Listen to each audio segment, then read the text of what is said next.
Buenas noches, para mí es un gusto participar de la presentación de tu libro, apreciada Celidet Chávez, porque yo ya vengo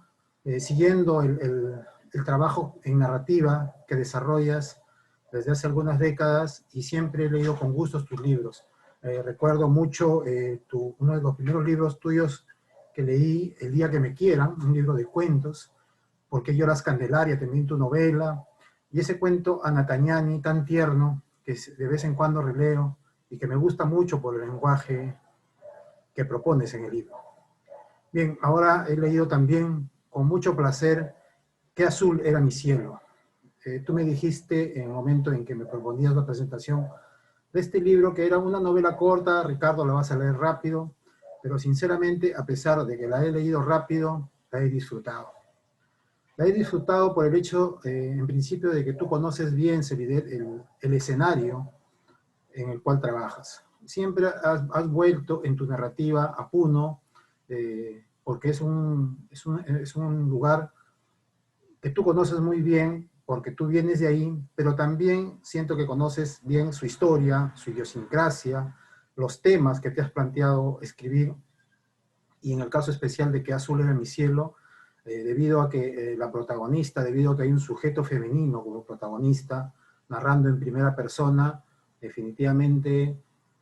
no es que tú seas la narradora que has creado para este libro, pero tú como autora seguramente has conseguido entrar en el personaje que se llama Blanca Perea, entrar en ese personaje y seguramente concebir estos sentimientos con los que ella nos narra los hechos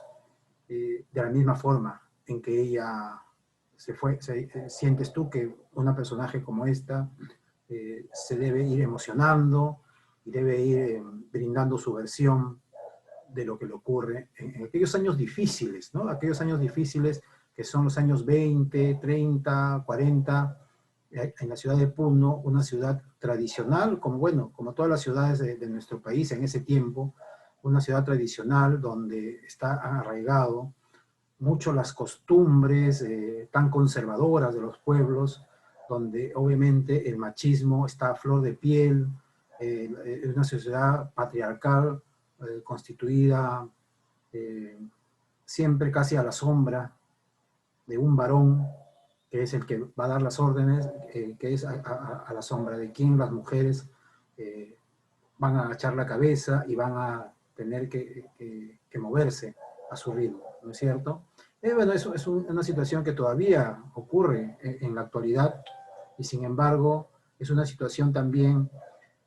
que hay que denunciar constantemente y para ello sirve la literatura. A lo largo de todos los capítulos, antes del capítulo 9, me parece, donde hay ya empieza a dar un giro la historia, un giro tremendo en este febrero del año 36, me parece, cuando son los carnavales, y Blanca y su amiga Agripina conocen un par de personajes que le cambian la historia de sus vidas. Antes de ello, tu novela, siento que todavía tiene ese sabor romántico, tiene ese sabor a ensueño, que,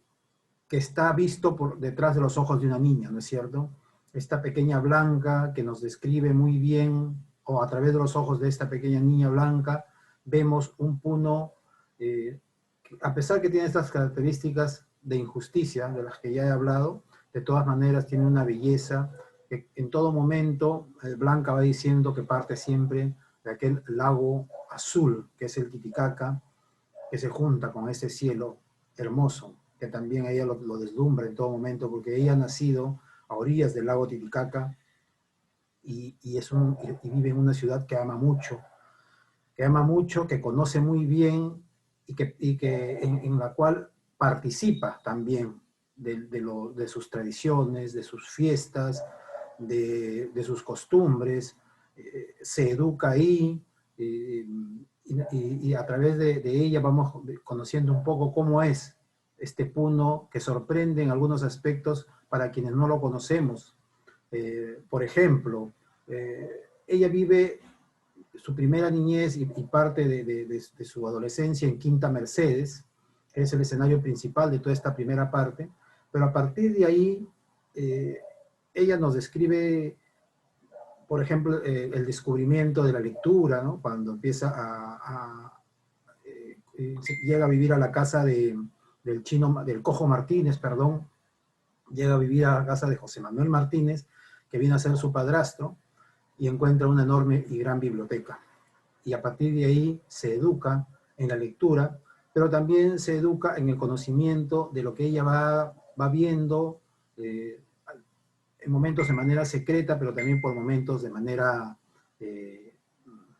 con el ánimo de querer hacerlo de verdad en el comunismo que su padrastro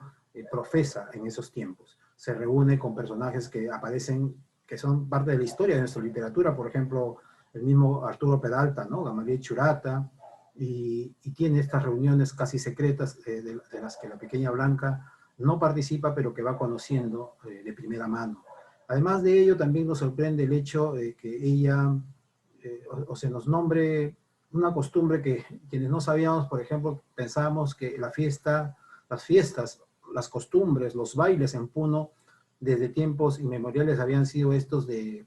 la diablada, la morenada, la cuyaguada, pero no.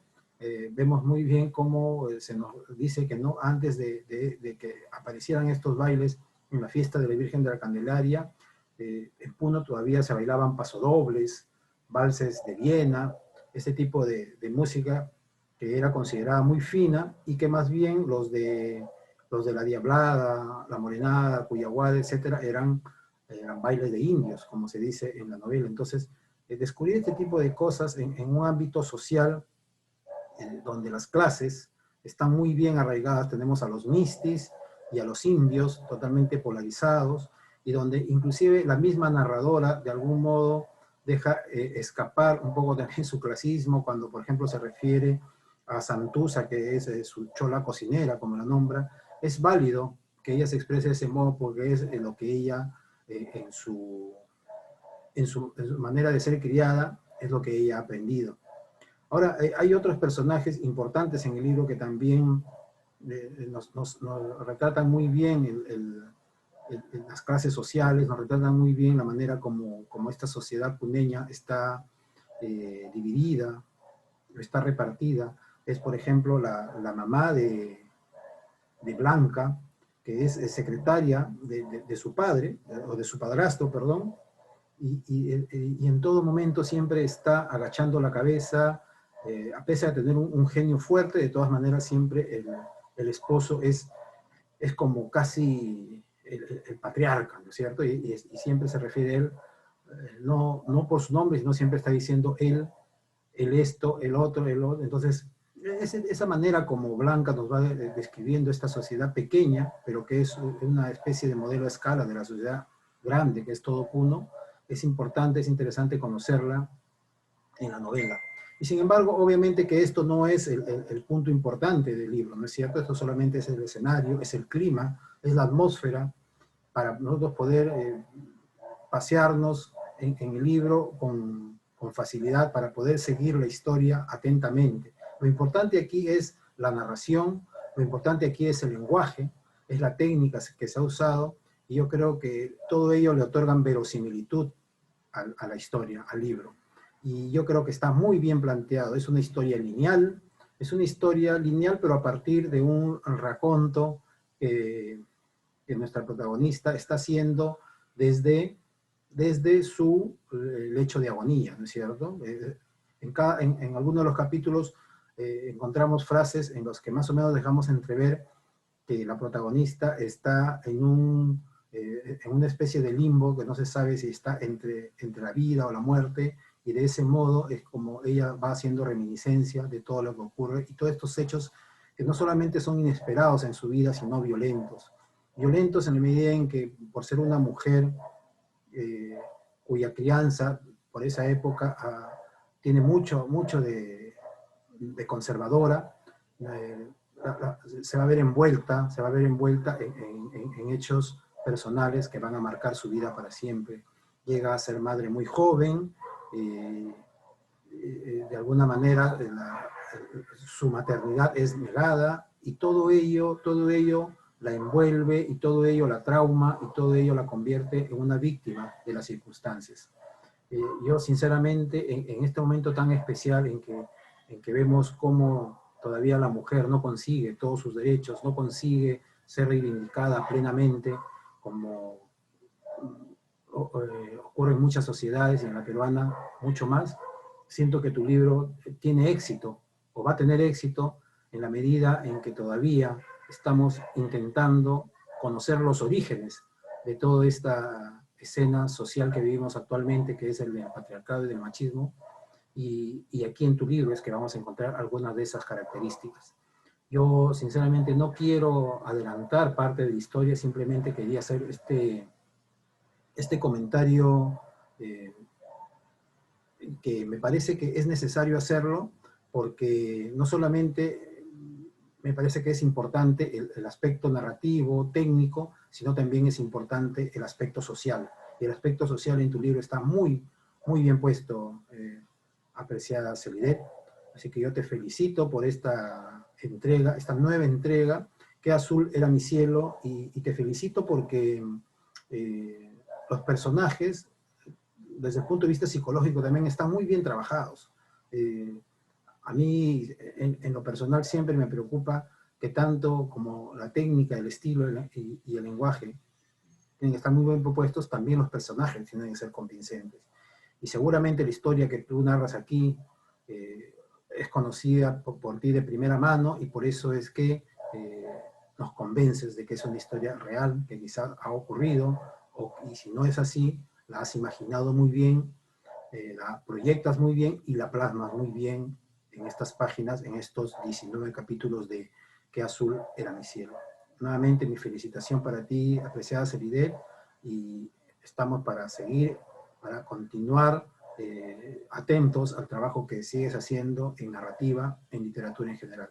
Muchas gracias, Celidet, por la oportunidad, y muchas gracias por permitirme leer Qué azul era mi cielo. Gracias.